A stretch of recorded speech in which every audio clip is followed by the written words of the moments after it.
Welcome to another edition of the virtual reading of the Tale of Hexagon City with the author, Kehinde Adenego. I thank you, viewers all over the world that have been watching and also sending us comments. You are ever appreciated. If you are not there, I will not be here. You are most appreciated. Well, we'll take a break before we continue.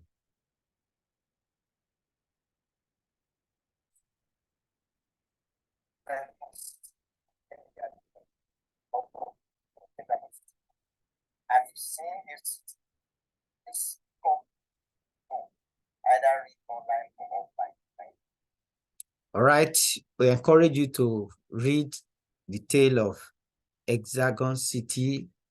It's a book very interesting, and I know you will quite appreciate. We stopped then chapter 2, then page 11, after we got about the demise of King Lawal and what happened thereafter. You will also know today. We'll continue reading together. Please enjoy reading with us. Some indigents felt it was a planned strategy by King Abubakar to clear off those good members of his council, while others believed that he had not done well in the city transportation system, hence the result of the city airline crash. Nevertheless, King Lawal was buried amidst tears alongside other 5 royal council members that died. The king declared a 3-day mourning in the city for the colossal loss. On April 11, 1962, Olademo, one of the vibrant palace guards, broke into the bedroom of the king while the king was sleeping. Since he was a person that used to go in and come out of the king's rooms as part of his schedule, other palace guards did not challenge him, as he has been doing that often to protect the king. No one ever knew that was the last day of the king to live, as Olademo went in and strangulated the king in his sleep. Thus, the king died and Olademo came out to break the news of the death of King Abubakar. There was joy and as well pandemonium in the city because of the death of King Abubakar. Before people in the city knew it, Olademo had enthroned himself as the king of Hexagon. Resources were brought from various zones to the palace. Some of the council members with the officers had seen that it was very easy for them to be enriched through this process.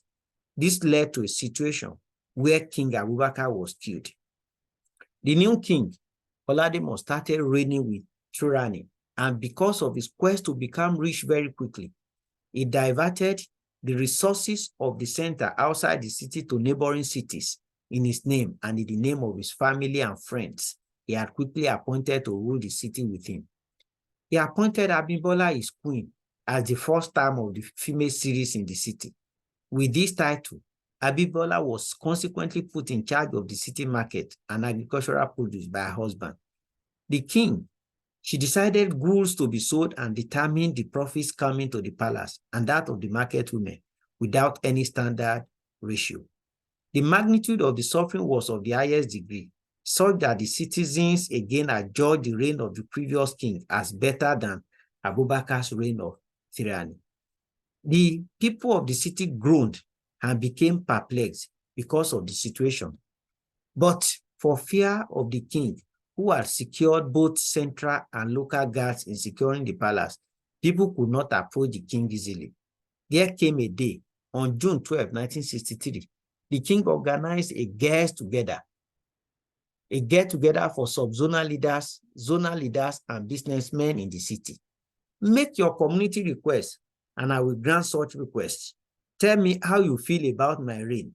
Please advise me on the best way I can rule the city for my kingdom to be great. King Olademo asked his guests at the table with all excitement. At first, the people were afraid to utter any word. They were thinking in their minds what would the king meant by calling for this kind of meeting and asking for advice and community requests from the leaders. Others who had a discerning spirit decided to keep quiet and wait for those who would open the floor.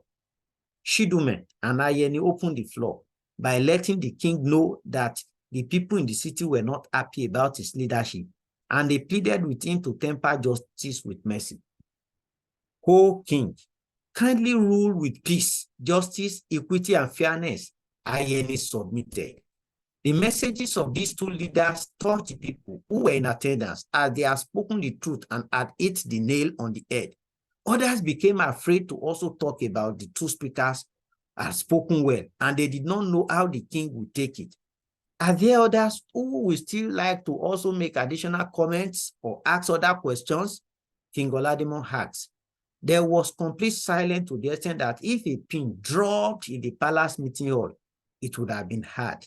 Everybody was looking at each other with fear and trembling as the legs of leaders and those in the meeting were shaking, while sheets went through their spine, and yet none would open up to speak for fear of the king.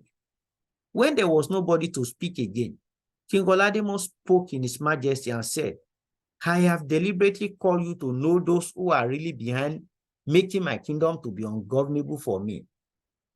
Today, I have seen those working against my kingdom's success. I will act appropriately. After they get together, the king gave them goods in treasured bags to their various destinations. Meanwhile, Chidume and Ayeni were asked to stay behind after the others had left. As others were leaving, what would have happened? Or what is the intention of the king to ask us to wait behind? Chidume and Ayeni asked each other. Could it be that the king wants to honor us and give us opportunities to rule in his kingdom? For the good advice we have offered, they both thought in their hearts when other guests had left the hall instead of the king to attend to Chidume and Ayeni. The palace guards came to arrest them and took them to the palace guard room.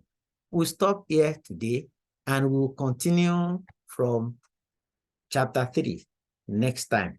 And I know you appreciate us reading together the tale of Hexagon City on Aegis YouTube.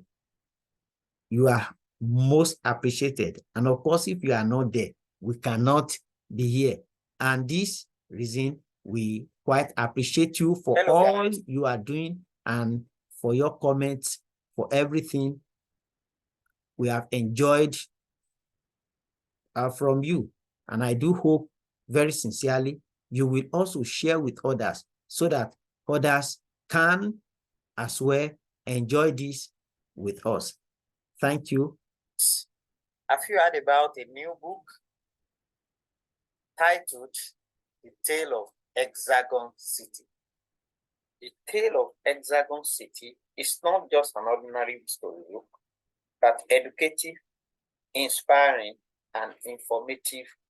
A city initially ruled by strangers and city-generated resources, and later ruled by indigenous kings who later turned the table against indigenous.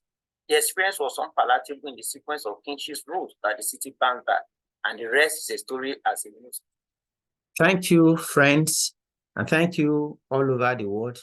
I quite appreciate you. See you, and I will be expecting your comments. I'll be glad you share with others, and the e-copies are available. The hard copies too are available. You can make your request or place order. Thank you, and God bless you.